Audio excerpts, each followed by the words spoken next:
Hello and welcome to Whisky Resource. My name is Mark and this is another whisky review. I'm going to be reviewing a blended Scotch whisky today. It's an expensive one, this one. It's the Johnnie Walker Blue Label, which I picked up as part of a 5 miniature tasting set, which you can see there just over my shoulder.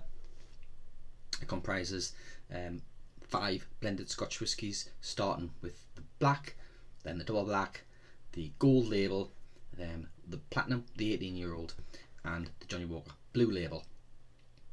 So Johnnie Walker Blue Label, it's quite famous for being expensive, non-age statement, and a blend of the finest malts and grain whiskies that Johnnie Walker can get hold of.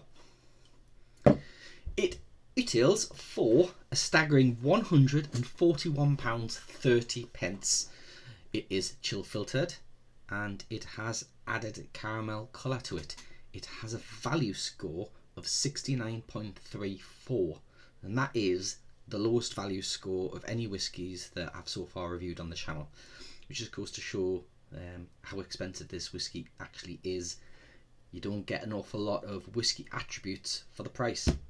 But what does it taste like and what does it nose like? I've got my blue Glencairn here. I'm going to give it a go. So Johnnie Walker is a Diageo owned brand.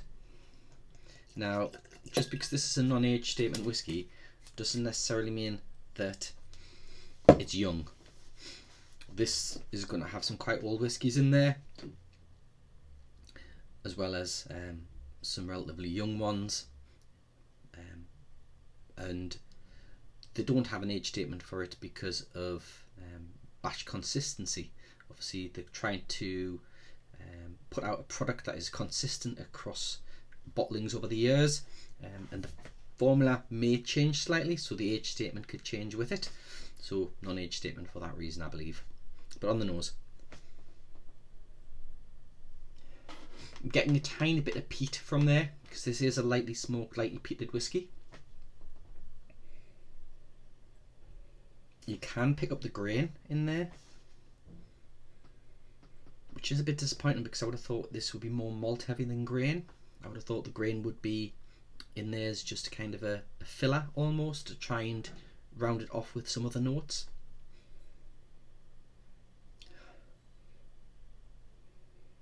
As they say, it's mellow, and it is very mellow. There's not an awful lot going on there. It is sweet. It's vanilla sweet with raisins.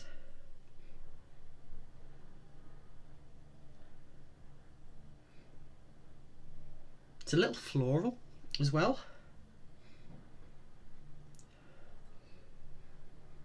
Going off the nose, I wouldn't have said this was anything particularly spectacular, but what's it like on the palate?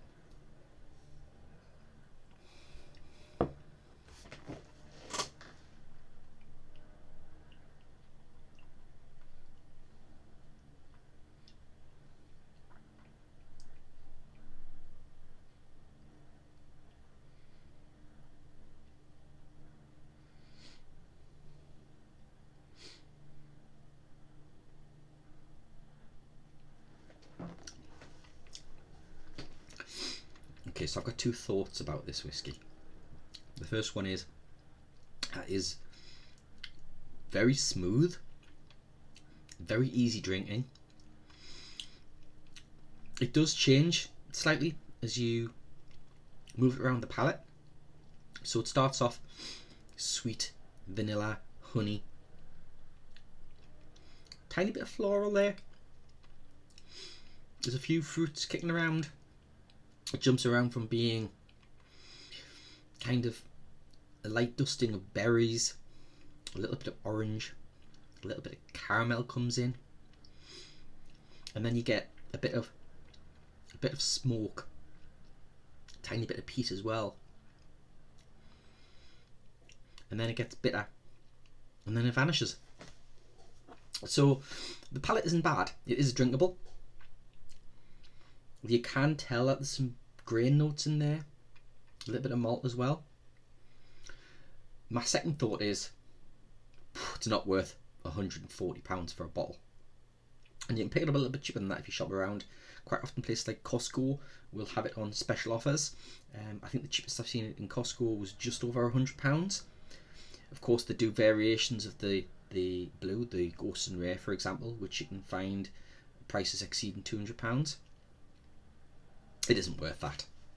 But then, this is just my opinion, and I don't say that I've got a sophisticated enough palate to actually appreciate everything I'm tasting. I'm just giving a point of view of somebody who enjoys whiskies, who likes tasting them, and just to see whether or not he feels that the price you pay is worth it. And off my first taste, definitely not. This is a show-off whiskey to pull out to try and impress people that may know a little bit about whiskey. And certainly they may have heard of the blue, but there are other whiskies that you can probably impress with that would be less money.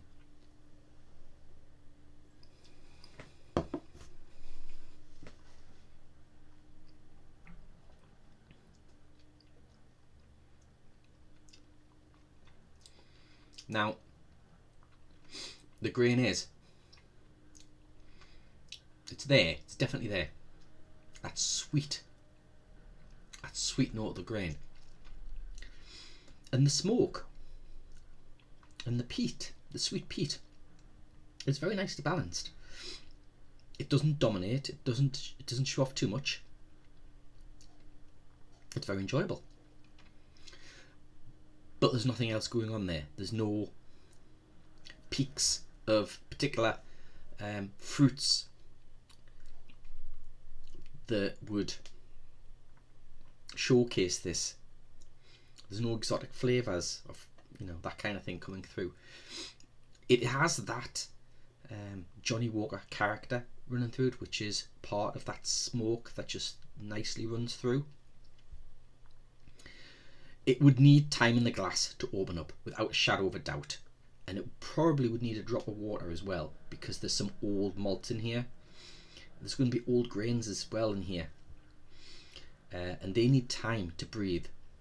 Unfortunately, on a short review I don't have time to do that, and I suspect not a lot of people who would buy the Johnnie Walker Blue would give it that time. I'm not trying to characterize the buyers, but I should imagine that people who know a bit about whiskey would probably not buy the blue and would probably go for other whiskies, and they would appreciate the age and let them breathe a bit more. So overall, as a score,